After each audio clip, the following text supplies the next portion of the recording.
Coming up on Mountain News this morning, folks in the region are dealing with a state of emergency after a sewage leak.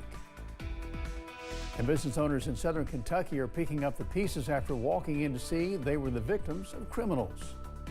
Dedicated to eastern and southern Kentucky, this is WYMT Mountain News This Morning. Finally Friday, we've landed 6:31. Glad you're along today. I'm Jim Freeman. Tim's here. Jim and Tim Drawbridge, our meteorologist, with a first look at weather. Tim, just how hot's it going to be this weekend? Ooh, it's going to be hot today. We'll get a little relief for tomorrow, and then we sizzle big time Sunday through most, if not all, of next week. All right, check it out. Beautiful view on our camera from the top of our building here at WYMT. The fog has developed. It is thick in a number of locations as you leave Hazard into Harlan and then out toward Williamsburg and Jacksboro this morning. So pedal off the metal across our southern counties. Different reason across our northern counties. I'll explain why in a moment. All in the 60s right now, 66 at Prestonsburg. And it's also 66 as you make your way back into Jackson. All right, here we go. The pinpoint Doppler radar. Got to flick the switch, but for some reason, it's not on right now out of the Jackson office. As we make our way toward West Liberty, Moorhead tracking toward Ashland, toward Louisa. We do have this action tracking into western portions of West Virginia. Nothing to worry about. It's just going to slow you down a little bit and get the road spray going, especially on 64 this morning. Otherwise, for the rest of us, we see the fog burn off. We'll deal with a shower, thunder shower popping up as we head through the afternoon. The high today in Hazard getting up to 90. All right, 90 plus next week. Those details as we try to read and stay cool. The First Alert 70 forecast coming up in a few moments. Jim? Tim, very good. Thank you. Some business owners in southern Kentucky opened their doors to discover they had been victims of crime. Thieves broke into and stole items from two places off of Main Street at Corbin. As WYMT's Phil Pendleton explains, one business owner says expensive equipment was taken. Another says they took items of a more priceless matter. Back to where it's at now. Alicia Bullock says she doesn't think that it's the kind of place that thieves would think of finding valuables. A barbershop's not going to make you any money. Clippers aren't. They're only worth something to barbers. She was shocked when, while opening her business, items were found stacked in garbage cans and other things were missing. They were later discovered outside in the weeds. A lot of it was odd. The vandalism came from my countertops are butcher block, and they poured bleach all over all of them. Corbin police say thieves also jumped a fence and stole a delivery truck, 2 lawnmowers, and a power washer at the W.D. Bryant Ace Hardware. It could be connected to the salon break-in. I'm not going to let evil steal my joy. I'm not going to let it happen. I've been too blessed. I've got too many friends. Alicia Bullock says a lot of the items taken from her business can be replaced, but she says others simply cannot because of the sentimental value that they have. Along with clippers and razors, they also stole the very first dollar her father earned 60 years ago. The dollar was more, it was $1 to them, but it was a lot more to me. Bullock says it's disheartening, but wants to thank neighbors who helped clean up the mess and get her open again. In Corbin, Phil Pendleton, WYMT Mountain News.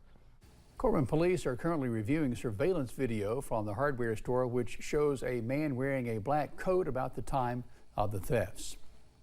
State police troopers are investigating a pair of deadly crashes in Pike County. Troopers received a call about one that happened Wednesday morning in the Belcher community. The crash happened on Farrells Creek Road. Jeremy Gunter was driving his truck when he crossed the center line and hit Donald Thacker, who was driving a car. Gunter then hit Ella Taylor, who was driving an SUV. Taylor was pronounced dead by the Pike County Coroner's Office. Troopers were notified of a second crash late last night. That crash happened on US 460 in the Millard community. Troopers say Clinton Justice was driving an SUV when he struck Eric Justice, who was riding a bicycle. Eric Justice was pronounced dead by the Pike County Coroner's Office. Clinton Justice was charged with multiple charges, including leaving the scene of an accident. Clinton Justice was taken to the Pike County Detention Center. A high-stakes military exercise at Fort Knox trained multiple state and international agencies using active explosives. The 18th Ravens Challenge took place yesterday morning. It's an annual mission to foster a real-world training environment between local law enforcement and military bomb squads. What's unique is those attending the training are getting hands-on experience with explosives. There is no classroom. The event helps blend together state and federal agencies' knowledge to better prepare law enforcement. Each one of them has a unique experience. Each one of them has a unique operating procedures at their home department or whatever military unit that they're from.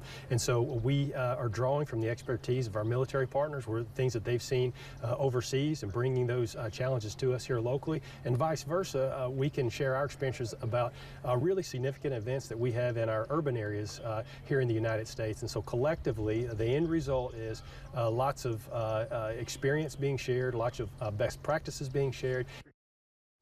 One of the many goals in Thursday's mission is to satisfy bomb technician annual training requirements for both military and civilian corps capabilities. In Rockcastle County, one person is dead after a crash happened there. KSP troopers were informed about the crash at approximately 5:30 p.m. yesterday. That two-car crash that happened on Kentucky Highway 70. 56-year-old Charles Northern was heading one direction when he lost control of his vehicle, veered into the path of 56-year-old Sandra Whitaker. Whitaker was pronounced dead by the Rock County coroner after suffering injuries she could not overcome. A sewage leak in Mcgoffin County has led to a state of emergency. WYMT's R.J. Johnson shares how officials are working to remedy the situation. What was thought to be a small leak turned into something much bigger. So we started digging out, and then when we started digging into it, and the system was just gone. With wastewater entering the Licking River, Salyersville Mayor Stanley Howard says he called Mcgoffin County Judge Executive Matt Wireman to see how they could handle the situation. My main goal as judge was to make sure that the citizens are safe, that we don't have any environmental dangers, that action's taken immediately, and that we're moving toward some type of solution. So he declared a state of emergency for the county to help bring assistance into the community. I can call the city, I can call the municipal water, the county water, whatever it may be, as state, and say, I need this. Right here is where officials are building a temporary line while they finish completing the main line. We are digging now to make a tap to lay on top of the ground, temporary, 8-inch, from the behind the situation all the way to the sewer plant to bypass it until we get a good fix for it. In the meantime, officials are urging folks in the community not to use a lot of water. The less amount of wastewater we got coming from out in the community, then the easier that job will be to keep up.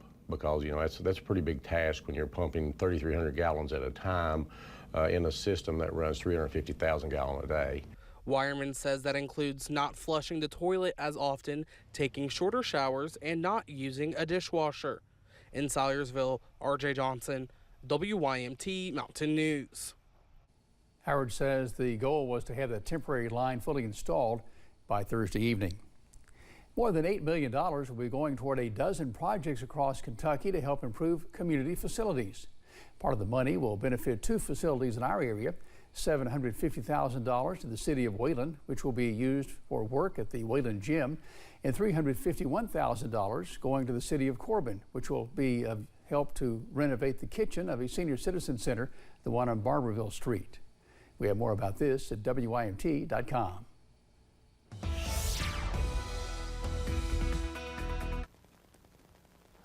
Depends on where you are right now. As you leave Hazard, I hit the button too quick. It's one of those combination things. Thank God it's Friday, right? As you leave Hazard and get down to Harlan, visibility down to a few hundred feet. Obviously, that's why I wanted to make sure you saw that. 2.5 Williamsburg, 1.5 at Jacksboro regarding the visibility. So fog's the issue across our southern counties.